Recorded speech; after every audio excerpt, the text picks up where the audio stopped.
So today's session is on conflict resolution. For those who don't know me, my name is Jordan Cologne. I'm the Associate Director of Student Development here at NLU. My primary responsibility here is student conduct. And so a lot of what we'll talk about today in terms of conflict resolution is stuff that I kind of do all the time. I left a link in the chat, and there will be a couple more minutes if you just joined. Later in the presentation, we do have an assessment that you have to fill out that will kind of help in terms of looking at your conflict resolution style. I try to keep this stuff as engaging as possible, and so sort of there'll be a lot of opportunity for us to kind of talk with each other, and I might pose a couple of questions and kind of go from there. And then, like I just said at the end, if you can all send me an email that just has your ID number, that would be great, just so I can make sure to get you logged in and signed in for the session. So we're gonna get started. If this will Hey, Jordan, What's up? what was the link you were just saying? I logged on 2 minutes late. Yep. So This is Amy Fitch. We'll look at it later. Okay. But I just put the link right back in. It's just to an assessment that we're going to use for this session. Okay, thank you. It only takes a couple of minutes to fill out. Okay, thank you. So to kind of get us started, if y'all can all take a couple seconds to think about what you consider a conflict, how do you handle conflict, where do you feel like your conflict management style comes from, and do you feel like you handle conflict in different ways depending on who you are in conflict with? So take a couple to think about those questions, and then you can either throw your responses in the chat or you can kind of just say it out loud.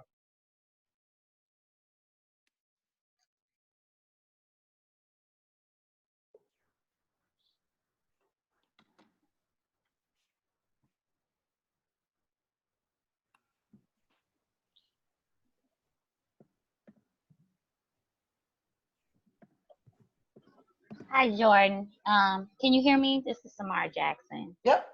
Hi. To me, a conflict is an escalated disagreement where there is no solution trying to be made on either side. Thank you. Any other thoughts? What?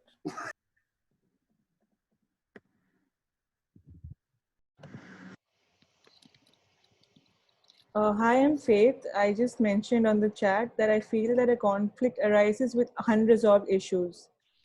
Unresolved issues, okay. Yeah. I'm seeing a couple others here. Conflict is when there's a difference in opinions. It's not easy to quickly resolve. Disagreement that does not come to resolution. I'm used to try and avoid conflicts. Disagreements cause conflicts.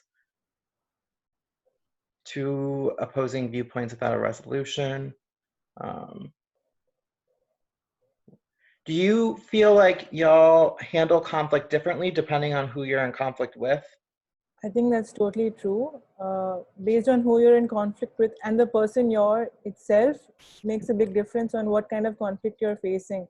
If you're a person that's not able to share quite easily, then it's a different thing. You take on emotions in yourself and you don't express it out. I think that's a conflict itself. Yeah. I also think that, sorry, this is Anna Carissa Reyes. I also think it depends on the setting. So going along with what Faith had just said, like if I'm in a professional conflict, I'm trying to find a solution and try to put feelings and emotions aside. Whereas if it's a personal conflict, I care more about the feelings and like the others than I do about the actual solution. Yeah. I'm Sharva. I believe some people who have conflict, they have a conflict because they have a personal, like a personal relationship with that conflict. I don't know. That's what I think. Yeah. Yeah, I see a couple of people talking about the relationship with the person matters. Different people need different ways to deal with. The closer a relationship, the more I will defend my side. Yeah, so there's a bunch of stuff. So like I said, we're gonna look through some conflict resolution. So the classic definition that we use is conflict resolution is a way for two or more parties to find peaceful solution to a disagreement among them. The disagreement may be personal, financial, political, or emotional. So I want each of you to take a couple of minutes to think about what steps do you feel you need to go through to successfully resolve a conflict. So kind of think about a general conflict that you get. What are the steps that you have to take to resolve that conflict successfully? And so take a couple of minutes, kind of come up with what you think your steps are, and then we're going to talk about that together.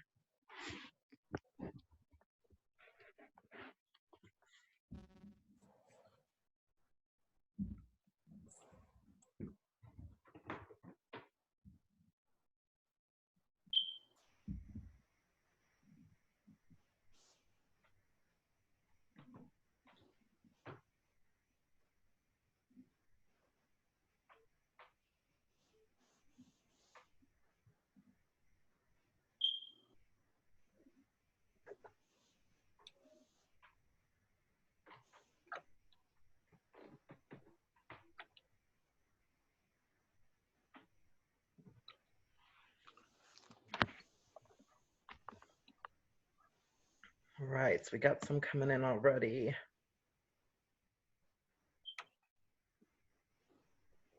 Take the other person's point of view into account, figure out what would you like as an outcome, see if a mutual ground can be found. Both sides need to be said and shared. Listening to the other person without the intent of changing their minds. Try to build trust and listen well.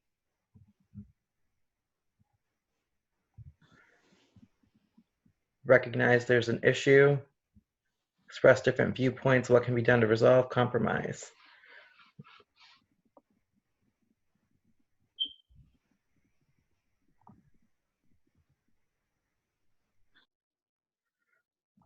Try to sit back and think about the different viewpoints. Listening to both parties, collect data as much as I can and try to understand the other viewpoints. Figure out what you're trying to solve or achieve. Okay, so y'all have you've got definitely a bunch of stuff going on.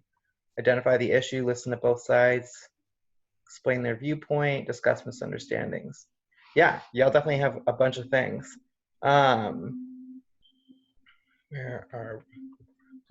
So I have a video here that I like to use regarding conflict resolution.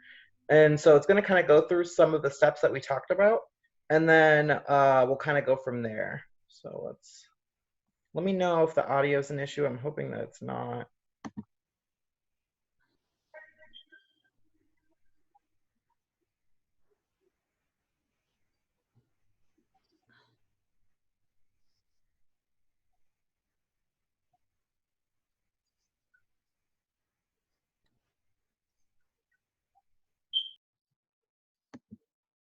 Is everyone having issues with audio? Can't hear anything. Yes, the audio is not playing.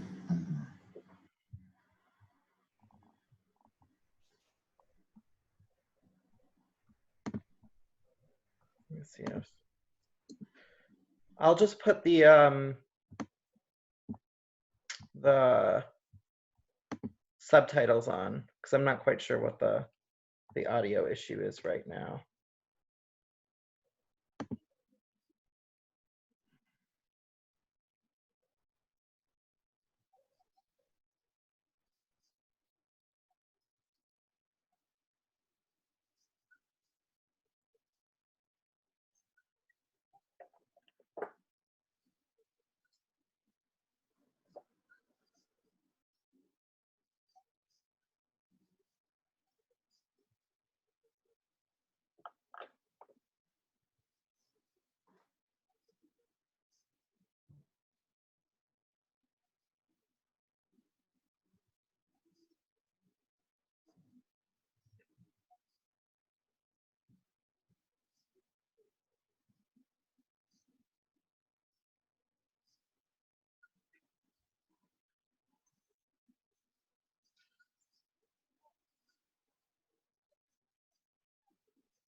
Hi, we can't really hear.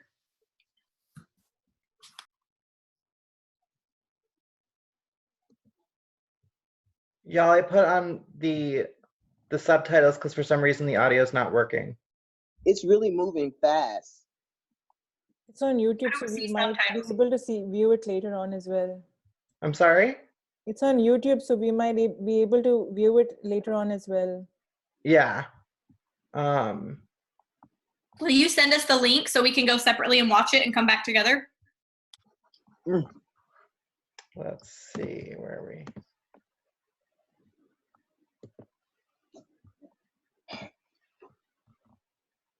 Let's-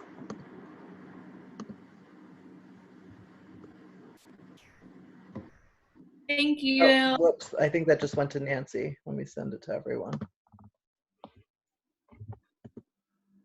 There you go. Okay.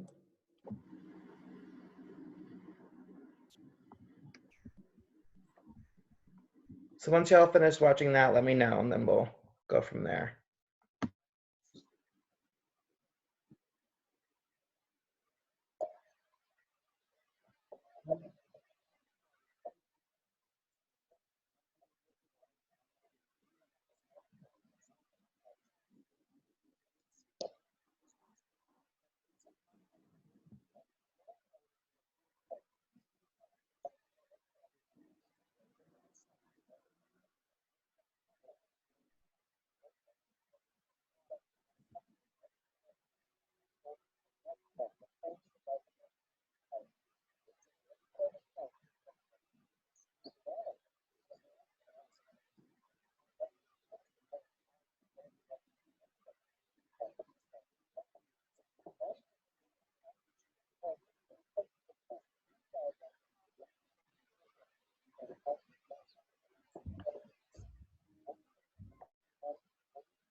The cost of conflict is too high. So before it gets any worse, Okay, call me so we're now. not done yet.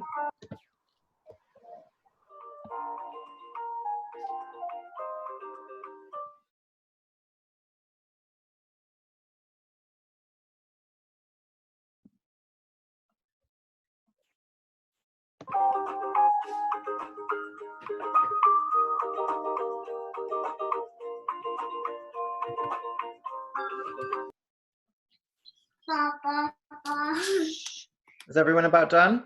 Yes. Yes. Done. Yes. Yep. Yeah. So what did we think of the video? I think I can definitely relate to it. I feel like sometimes at times I just try to like avoid, like if I have like an issue with someone, I try to avoid it because I'm scared of how it will, like they'll go about it. Hmm. I've never thought about it as an unmet need before. Yeah, I kind of disagree with the unmet need because you can have a conflict and still, well, if you're talking about expressing a need within the context of the conflict, and I need to be right or I need to hear what I need to hear, well, then of course you're not. That's going to escalate the conflict. But I don't understand when a person has a need. Conflict is needing has a need has not been met by another person. The only need maybe that I can see is if the person is trying to communicate and have an understanding and can't get that understanding, either through choice of words or through behavior. Well, I think in some ways you just described, though, kind of in that specific situation that you just mentioned, the unmet need is that there's a lack of understanding. And so the need there needs to be some level of understanding, but right in that situation that you described, the unmet need is that they're not understanding one another. I see. Yeah. So I think that's kind of, I'm sorry, what? Sorry, is it always an unmet need with the person that you're in conflict with? Or could it be an unmet need with someone else and it's just being put on the person that you're with? I think it honestly is both. I think it depends kind of on how it is that you deal with conflict. I think a lot of times we see that it's the people who are closest to us who end up having to deal with our conflicts in some way, shape, or form, because whether or not that's us venting to them or we come home from work and we're really irritated and they kind of have to deal with it. And then you can start to see how somebody else's unmet need in a different area creates conflict in another area with a different person. So I think it's definitely both. Hi, Jordan. This is Wanda. I like that you said that. What I did find interesting was that it says that in the beginning, it talks about denial. And I think that a lot of people do have some unmet needs, or they're just angry and they're in denial of their own issues, causing that conflict to continue instead of trying to find a resolution or understanding the other side. Yeah, so part of the reason why I use this video is because in my work, I see two things, kind of like what you're describing. One is that denial part, in the sense that people don't want to acknowledge that something is wrong. They don't want to, whether or not they just want to avoid it because they're like, oh, this isn't worth it, or this isn't as big of a deal, or, that's my boss that said something, so I don't want to kind of make things uncomfortable. There's just like a denial that it exists. And part of the reason why I like the definition of unmet need is a lot of the time conflict could be resolved way before it kind of blows up, and way before people are feeling angry or upset with one another. If you kind of go back to the baseline of an unmet need, you're kind of like, okay, somehow some of what y'all were describing before of trying to seek to understand, like, okay, what is it that's going on right now for you that I'm not doing to your liking, or what's going on that's making us come to this place, and then you're able to say, oh, okay, that makes more sense. But so many of my students wait until 4 or 5 different situations have come up, and then they're like, oh, I never want to talk to this girl again, she's the worst, I hate her, and blah blah blah blah. You're like, whoa, what happened? But so many things have happened.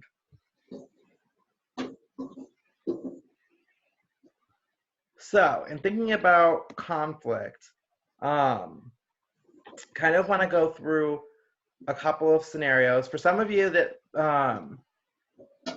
life experience might be completely different, but just trying to kind of like go through this. And so the first one, you're a full-time student who is currently working 2 part-time jobs, and you have $30,000 in student loan debt. You're saving up to move out, and last month your dad lost his job, and now your mom's asking you to use some of the saving to help pay household bills.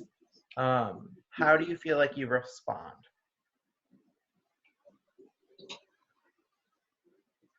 Well, given the situation, this is Susan Brewer. Given the situation, how you know I would respond would be, I guess I would have to cave in, because if my dad's lost his job and my mom doesn't have enough money to pay the bills, what am I going to do? I'm working, even though I have the $30,000 in student loan debt. And what am I going to do? Walk away from my family? That wouldn't create a conflict. Thanks for sharing. Definitely. Other thoughts? Kind of like taking into account as well. If for example the person's been paying rent, I think that changes the scenario a little bit. If the person is planning on moving out, it just says you're saving to move out, but when is that your 6-month projected goal? I'm one of those people that needs a lot of information. Can you tell? I would definitely help and participate more, but I think that it would need to be an understanding of like ultimate goals as well. Mm-hmm. I don't think, this is Samara, I would touch any of my savings. Working 2 full-time job, I would just step it up more and help out in whatever way I could to ease the load off both my parents, but my savings would remain untouched. I think this would come down to talking about boundaries, like if we're talking about maybe what needs are and aren't being met, because I don't even think that's appropriate to like ask a child to help for your parent, like that's your stuff. So I think it's more about discussing boundaries. I'm saying I support you, I'm here to listen to you, and to help you look for jobs, but I'm not going to like enable my parent and pay for their stuff. So I think maybe talking about boundaries and ways that you can help, start with that, and then say maybe like boundaries and what you're not comfortable with, because like I wouldn't do that. Maybe I've not been through such a situation, but I would try my best, but not let it go through emotionally, not let it try to touch me emotionally so that I won't be sick. So that's what's my point of view. Yeah, so I think part of what you start to see here is how our own kind of personal value system starts going into how we would approach the situation.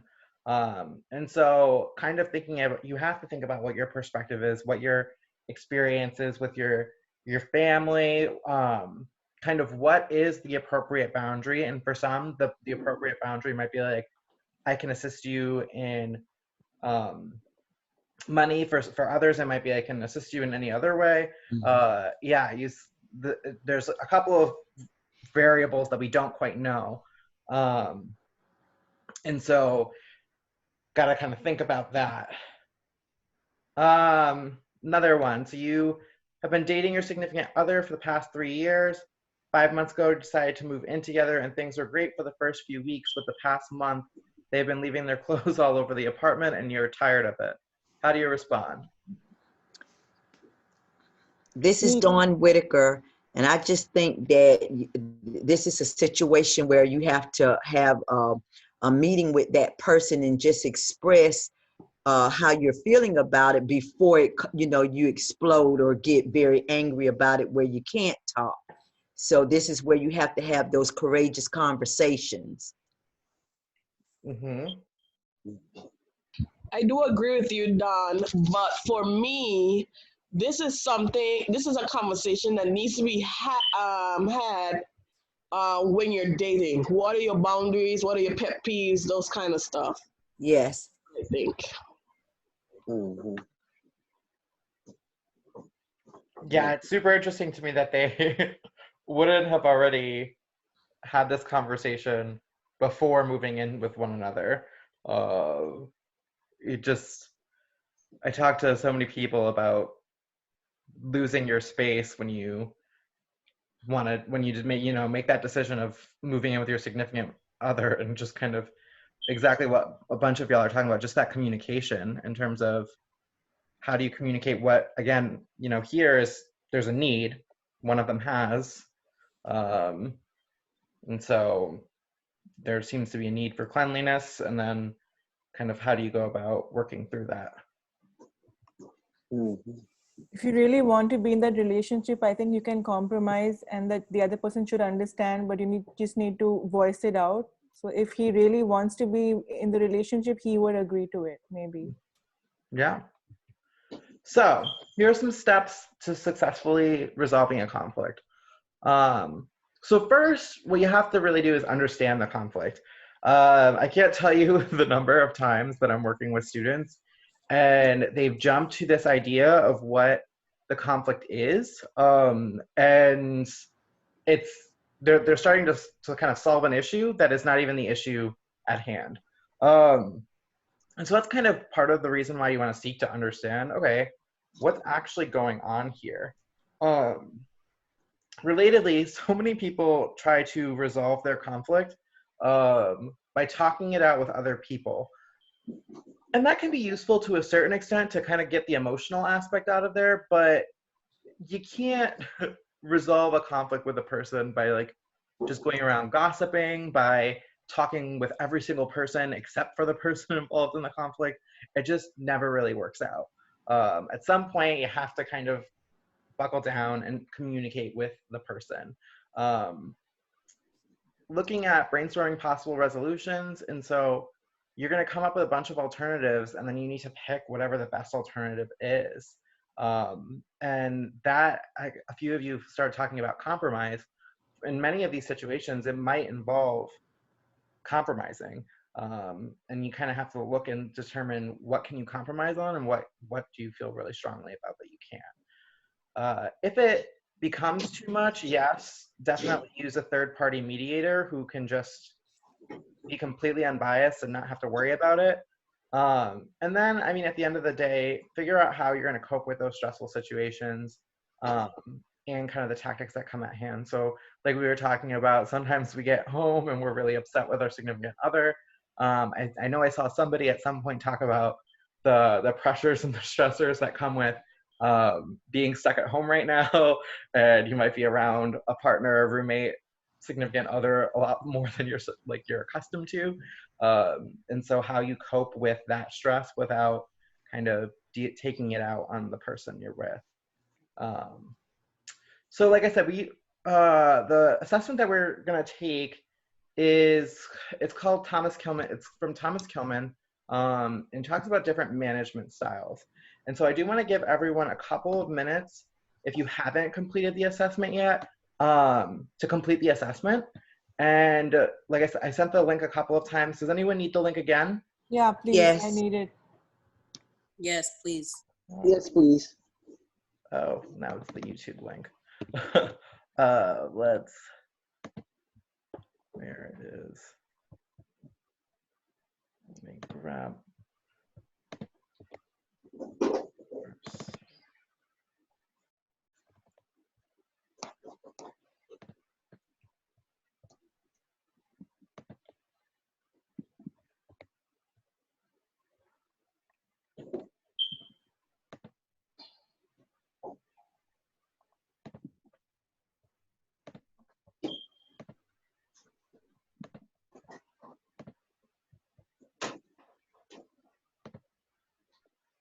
Oh, someone just, thanks, Jessica.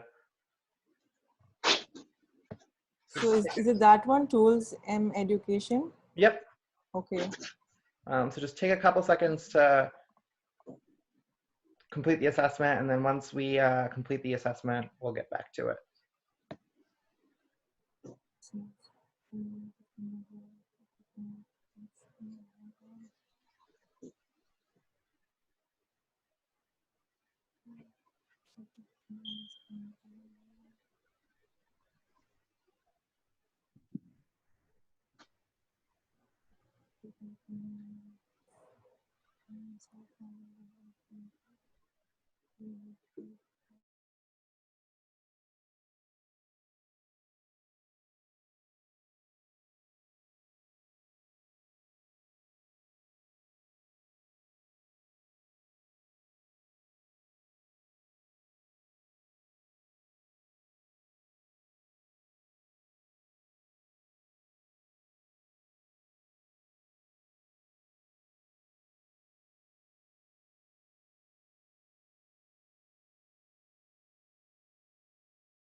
Okay, so hopefully you found that a little bit useful. We're going to talk about a little bit more of that right now.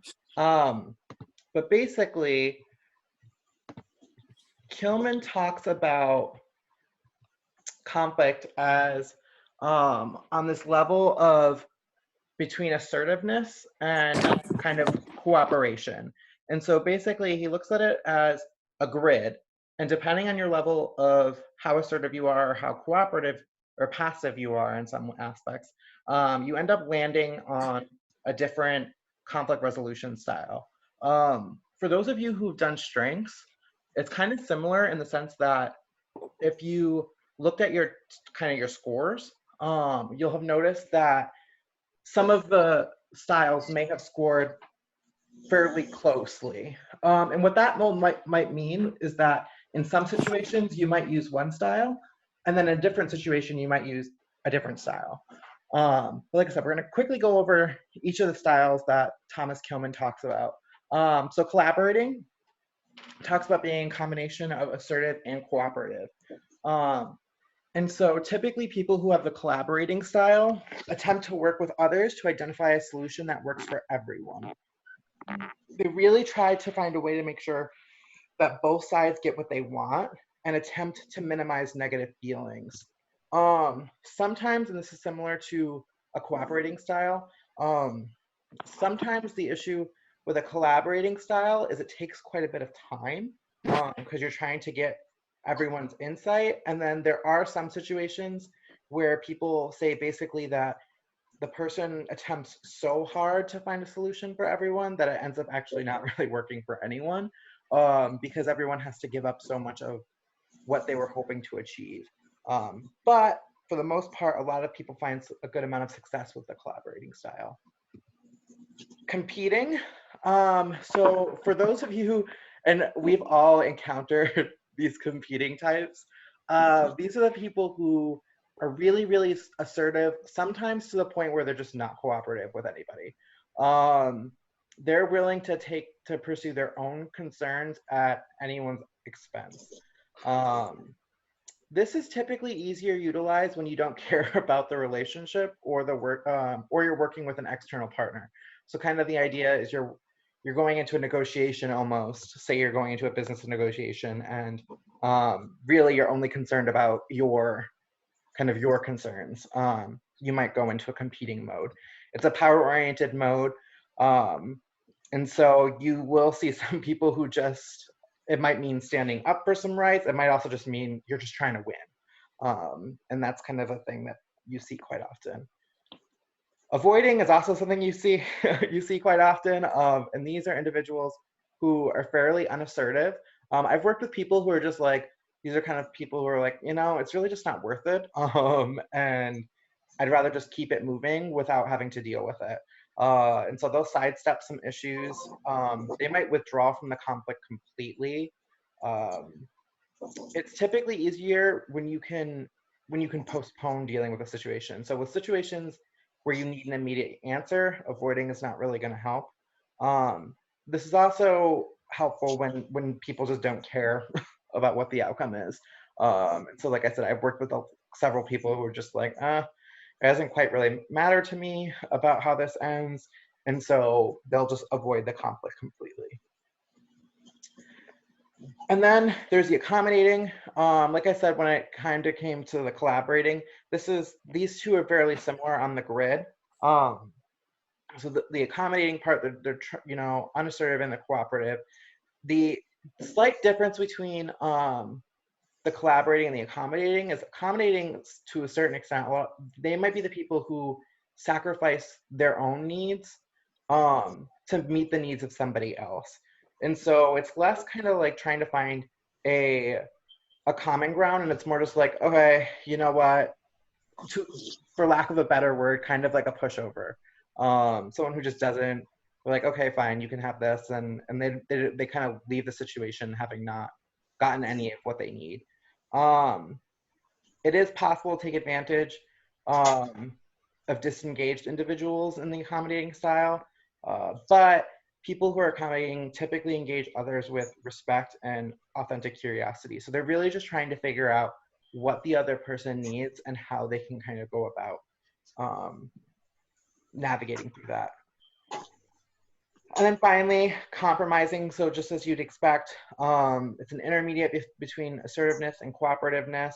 The slight difference between a compromising and a collaborating is people typically compromise in this kind of conflict resolution style because they want to get to the quickest solution possible. And so whereas a collaborating might be really trying to find that middle ground, compromising is just kind of like, okay, what do we have to give up, and how do we do it in the quickest way possible?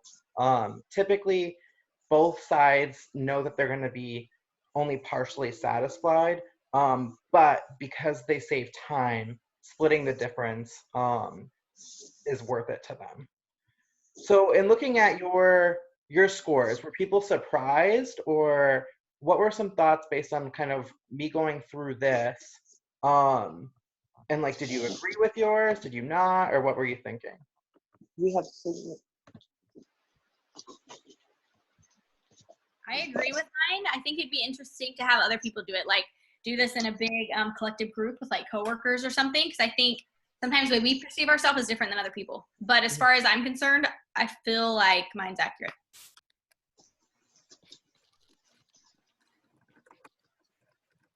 Any other thoughts? Well, I would agree with that. I too would be interested to see how people would rate me. I agree that when you perceive something, it's different as when others perceive you. So it needs a little more time to examine your conscience and examine you as a person. So these might vary timely, Mm-hmm. I think my scores came out to be pretty much on target, and knowing the people that I work around, I feel like they would have been close to the scores that I received. I agree Well, with for you, me, Don. I get called a pushover sometimes, and that was definitely something that I could see while I was taking the test. And when I got my scores, I was like, I could see that a little bit. Yeah. well, for me, this is Susan. I had high scores in compromising Me and too. competing. Me too. Well, And so, it kind of left me a little, because I'm always trying to find a solution to a problem, but then sometimes it turns into a competition with someone who is more assertive than I am. Right. Mm-hmm. Yeah, and so like I said, a couple of things that y'all said kind of came to mind. One, this is like a free version. There's a much longer version that will kind of get you even deeper into kind of what your style is, but it costs a lot more money. And so I found that it was decently accurate to me. I took the paid one. I can't remember who mentioned, but we did do it with coworkers, and because it was fascinating to us to kind of see how, based on this assessment, we felt like we dealt with conflict. And similar, what you do see in that assessment is you typically do see what your second in command is. And so you start to think about situations where you're like, oh, 99% of the time I go in there compromising, but if somebody gets me angry enough or if they hit a sore spot, I switch over to competing. And you're able to kind of think about what you do on a daily basis. And you will see that they're, depending on your style and like what you scored, you will probably be able to think in your life, oh, okay, here are some moments where I've used this and then I've moved over to that. Somebody's audio is doing weird things.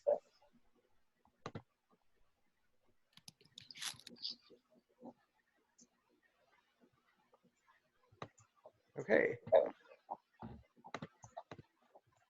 So we're gonna look at somebody's audio is. We're gonna look at some scenarios. And I want you to start to think about kind of which style you think would probably work best for this particular scenario. So for scenario one, you get off on the wrong foot with a new coworker. They ask you for help responding to a customer inquiry, but you refuse to lend a hand because you're working on a tight deadline and don't want to waste time. There's been tension between you two ever since, and now you need their help on a project, but they're not being very responsive. So kind of thinking about the styles that we've learned and the steps to successfully resolving a conflict, how do you think y'all would approach this scenario? I would apologize, for being so selfish that I couldn't help initially. And now that I need help, I can maybe resolve the issues and create a friendship with that person. That was a good answer, Faith. It was. But see, I'm the type of person, I would just ask myself, do I really need their help? Can I just get it done on my own? Therefore, we could probably start to work on, our work relationship sometime in the future, once tensions die down. But if it comes out that I do need this individual help, then I guess I could apologize or approach my coworker and see if we could come to some sort of medium for work's sake. I think that they could avoid this by just telling the co-worker the reason why you refuse to help them out. You could just be like, I'm busy right now. If I can help you out, but you could avoid that tension between them. That's true, Oscar. Yes, I'm seeing it. Communicate and explain that was under a deadline.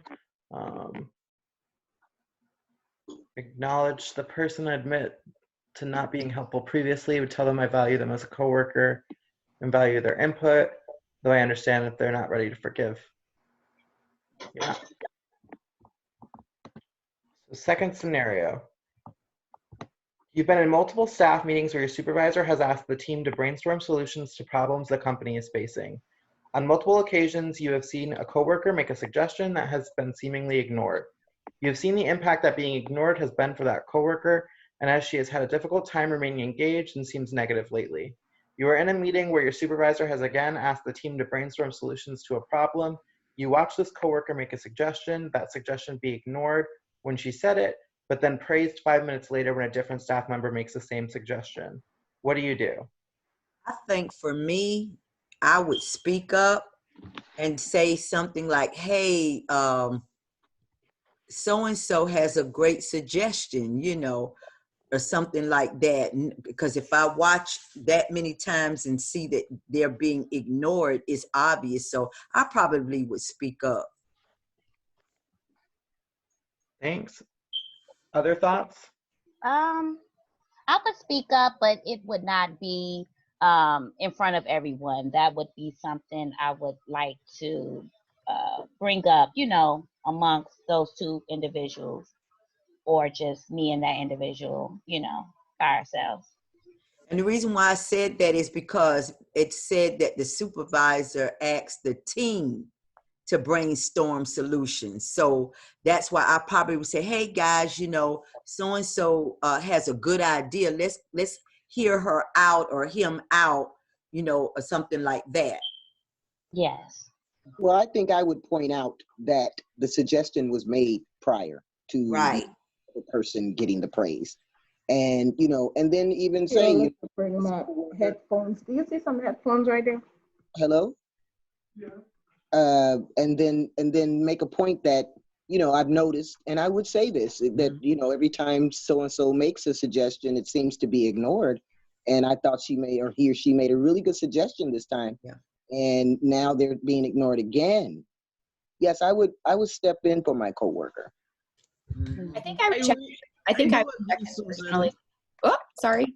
I think I would check in with the coworker first before it would escalate this far, because some people, I think, are very introverted and would not like the spotlight put on them, and that could be very intrusive. If you're like, hey, we were just listening to Susie Student or whatever, I think I would check in with the person first. But I do agree that you need to back your coworkers and definitely bring it up, but do it in a respectful manner so that that person doesn't feel ostracized further. Yeah, so this is a situation, I actually took this from personal life. I had been a previous employer, and a couple of times my supervisor had, actually it was my quote unquote ideas that he would praise me for, but that a coworker had said right before me, and it happened like 3 or 4 times, and she was getting really, really upset. And so I actually, after the staff meeting, went to my supervisor's office and was like, hey bud, there have been a couple situations where my, coworker has said something, and then I've rephrased it a couple of minutes later, and you said, oh, okay, this is a great idea, but it didn't seem to like resonate as well when she said it, and she's starting to get a little frustrated with that. He had no idea he was doing it. He wasn't doing it intentionally at all, and he had actually said, in the future, if I do it again, if you could call me out in front of everybody. I think that will work, because I'm not trying to do it on purpose, and that will kind of put it on the spot. And so it was literally like the next week that I was like, yep, and such coworker just said that. And he goes, oh my God, and his face got all red. It's all about how you say it. It's all about how you can do it tactfully, but it's all about how you do it. Yeah. So that was kind of it ended up being a little bit of a competing, it kind of became a competing, because it was like, this isn't working anymore. We sort of collaborated a little at the beginning to come to a mutual understanding of what was needed. And then when it happened again, it sort of switched over to competing with like, hey, you're still doing this. What are you doing? I will say after that, it didn't happen again. So, but thankfully, my supervisor was like open to that feedback. Finally, the last one. So you got a promotion that your friend at work was also gunning for. Now things are awkward between you two. You definitely want to keep the friendship going, but they aren't even speaking to you outside of team meetings. While you cannot confirm it, you have noticed a difference in the behavior of those your friend works with directly as well. So if there's a style y'all think is best, or like, how do you think you would approach this? Well, it just depends on how close me and this, so-called friend of mine is, if we hung out after work and, talked to each other on the phone during the weekend and, you've established a friendship, a genuine friendship with this person, then yes, I would, approach my friend and ask if everything is okay between us, and just see what the problem is. Well, I think you should not be jealous of the other person who got the promotion and, not envy the person. But that's what I feel. I would go to the person and let them know and reassure them that I wasn't upset because they got the promotion and would hope to continue in our friendship.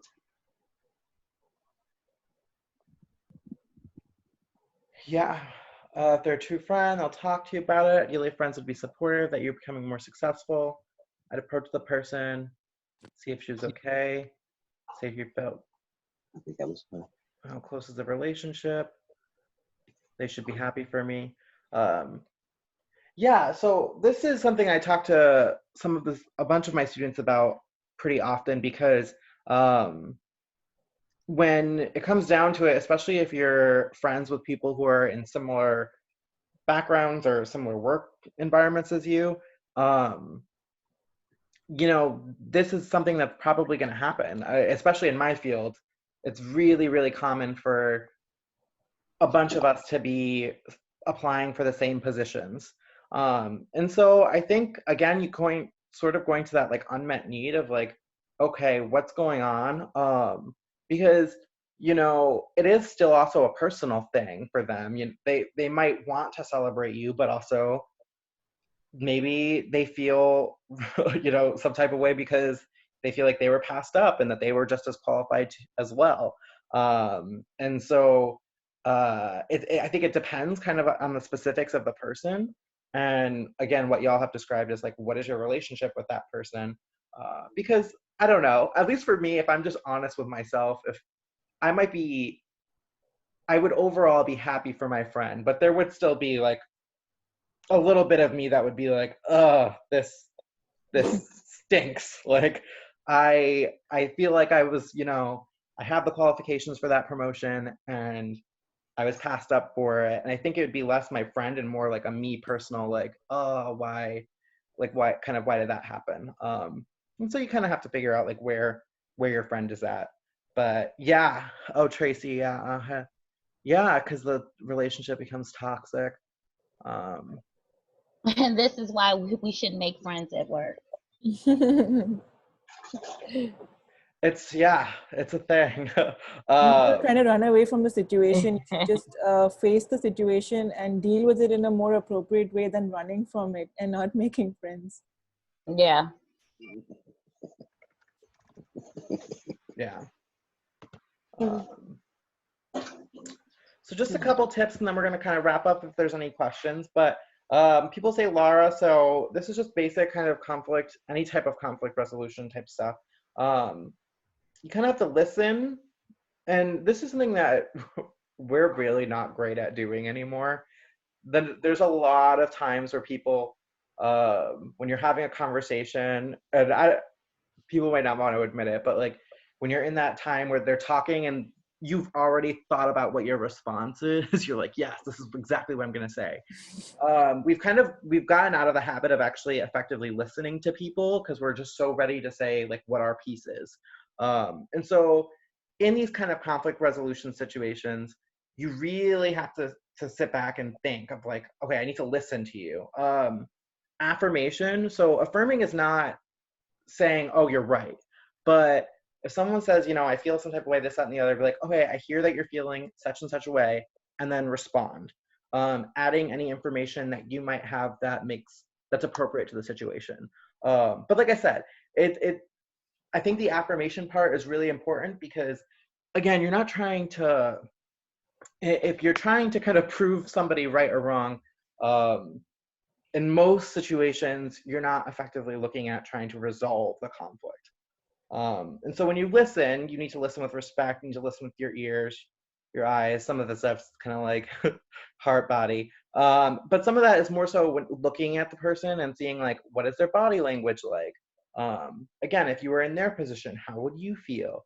And it doesn't need to be like the affirming part. It doesn't need to be, oh, I agree with everything you're saying, but here's some, you know, I hear what you're saying, I understand what you're saying, and kind of having an open mind to that.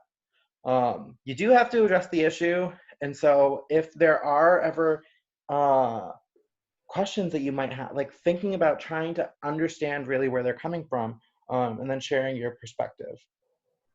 And then information might be some personal stories, some stuff that you've collected, kind of contributing to the conversation, just like y'all are right now. I statements, I know it's super cliche, but it really, I've seen it, it really, really is super important when you're talking in these conflict resolution situations of like, this is where I'm at, this is what I feel, this is what I think. I don't like when such and such, or I disagreed with, it makes me feel blah, blah, blah. And like I said, I've done it in so many different situations, and I've seen it in so many situations. When you don't necessarily use like accusatory language, like you did this, and you're a terrible person, and you're blah, blah, blah, blah, blah. It's, you know, it's easier to say like, when you did this, help me understand, things like that. Do we have any questions? Are we at the end of it, or what is it? I'm sorry? Are we getting at the end of it, or how is it? Is this question time at the end of it, or is there a lot of time left? No, so we're done. Basically, Okay. if there's, what I will need is I just sent out everyone my email. So like I said at the beginning, if you can just send me an email with your ID number, that's how I'll be collecting attendance. On this last page, there's this bit.ly that has the evaluation. And so if you find time to do that, that would be super appreciated. And I can put the link in here. But yeah, are there any questions or anything? It's your NFU ID number, right? Yep. Okay. Were we shying away from the I statements? You said we should not use I statements when. No, you should. Oh, we should. Okay. All right. It's just a really, really simple way to be able to engage and to say where you're at, without necessarily throwing the blame on somebody else. Because when you're using the I statements, you're not saying, oh, you're a terrible person, you're awful, you're this, you're that, the other. You're saying, this is what happened, maybe this is something that you did, and this is the impact it had on me. And what you'll find is people can't look and be like, well, you shouldn't feel that way. It just sounds irrational coming out of you're like, oh, that doesn't sound okay. And so all you can do is acknowledge what the person is saying and say, okay, maybe that wasn't my intent. I'm sorry, that absolutely wasn't my intent. And this is what I was trying to do. As opposed to trying to, again, it's sort of like win the argument or something like that. So yeah, definitely use I statements. Okay. Other questions?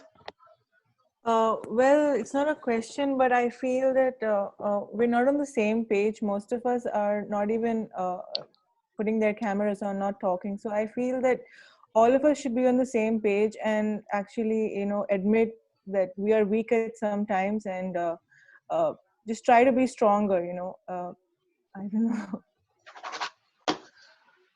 Yeah. Any others?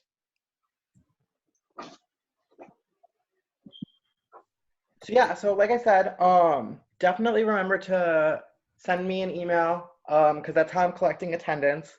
Otherwise, like I said, my email's out there. So if there are any questions or if you need any sort of follow-up later, definitely let me know. Jordan, I tried to type in the evaluation part, but inside the square, it won't allow you to type. Inside the square? Yeah, on your attachment for the evaluation. Yeah. It won't allow you to type in it. I can type in mine. Yeah, I just clicked mine. Let me try again.